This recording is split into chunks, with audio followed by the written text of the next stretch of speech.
Hey there. So, imagine you have this network set up at home, everything's running smoothly, but there's this quirky little problem that's popped up. When you try to access your HTTPS server using your hostname from the local network, it somehow redirects you to your Fritzbox instead of the intended machine. Annoying, right? Well, that's the problem we're tackling today. Now, here comes the solution to our issue. Like most consumer-grade routers, the Fritzbox doesn't support split-brain DNS. So, the workaround involves editing the host file on your PC. By adding a line like 192.168.1.drandarov.io, you're essentially telling your PC to contact that private IP address instead of resolving the name externally. Simple yet effective, right? This little tweak should get your local hostname resolution back on track.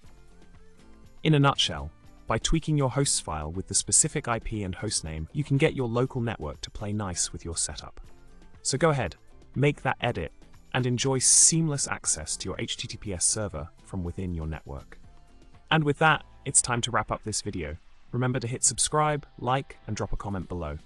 Until next time, happy networking.